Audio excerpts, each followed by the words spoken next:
Assalamualaikum warahmatullahi wabarakatuh. Sebelumnya saya berterima kasih kepada kalian yang telah nonton video saya kali ini. Dan bagi kalian yang baru nonton, jangan lupa di like, subscribe, dan juga dibagikan kepada teman-teman supaya lebih banyak yang tahu dan supaya mensupport saya untuk mengetahui dunia spiritual, dunia makhluk-makhluk gaib. Dan dalam pembahasan kali ini kita akan membahas benda-benda yang dapat menangkal makhluk gaib supaya tidak dapat masuk rumah. Benda apa aja itu kah? Sabar. Dan bagi kalian, jangan lupa di subscribe, like, dan juga dibagikan kepada teman-teman supaya banyak yang tahu dan supaya channel saya berkembang. Baik, tanpa basa-basi lagi, kita mulai saja langsung dalam pembahasan yang pertama. Benda apa ya kak itu? Benda yang pertama cukup legal dan cukup gampang kita dapatkan. Benda apa itu kak? Benda yang pertama itu adalah garam. Ya, kalian benar, itu garam, garam dapur. Biasanya garam itu digunakan dalam bumbu masakan, tapi ternyata fungsinya bukan hanya itu, dia juga dapat menangkal hantu untuk dapat masuk rumah.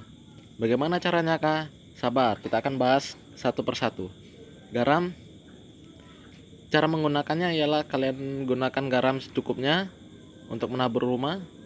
Kalian awali dari depan pintu rumah kalian masing-masing dengan membaca bismillah, dan sambil berselawat kalian keliling rumah, dan ketika selesai kalian ucapkan hamdalah.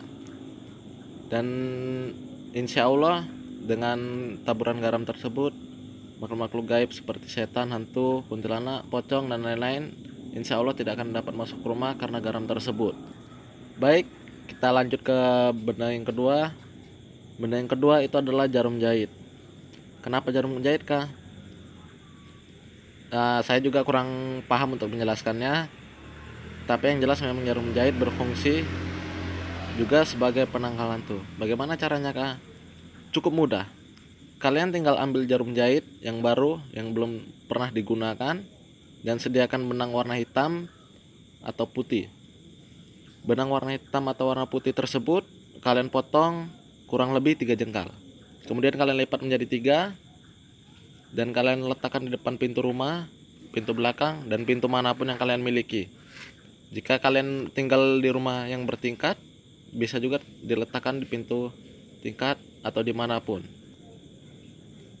Dan meletakkannya juga memiliki teknik, yaitu kalian harus meletakkannya pada malam Jumat, dan usahakan jarum dan benang tersebut jangan sampai hilang. Kenapa begitu kak? Karena memang jarum tersebut harus menunggu waktu selama 1 minggu supaya dia bisa kita tanam. Dan jarum tersebut harus bertahan di masing-masing tempat. Kita menanamnya juga tidak boleh sembarangan, karena kita menanam harus jarum yang kalian letakkan di pintu depan harus kita tanam di depan. Jarum yang kalian letakkan di belakang harus ditanam di depan. Sorry. Maksud saya jarum yang di belakang kalian harus tanam di belakang, dan jarum yang di atas kalian harus tanam di tengah rumah.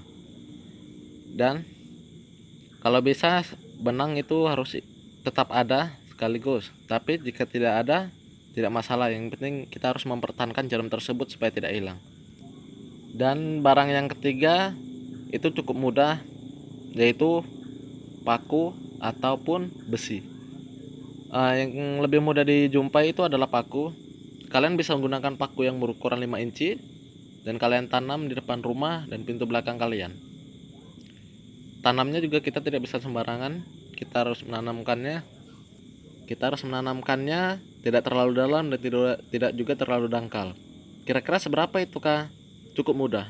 Kalian hanya perlu menanamkannya kurang lebih 10 cm dalam tanah dan kalian kubur. Dan itulah tadi 3 benda yang kita bahas tentang penangkal hantu. Dan bagi kalian yang baru nonton video ini, jangan lupa ya ditekan tombol like-nya, subscribe, dan dibagikan kepada teman-teman supaya banyak yang lebih tahu, dan juga supaya membantu saya untuk bersemangat untuk membangun channel ini dan juga untuk mengorek lebih dalam dunia spiritual. Dan saya ucapkan terima kasih bagi kalian yang sudah tekan klik subscribe-nya dan like-nya, dan jangan lupa dibagikan kepada teman-teman supaya kita tahu lebih banyak soal ini, dan jangan sampai ketinggalan video saya berikutnya. Saya sudahi. dengan assalamualaikum warahmatullahi wabarakatuh.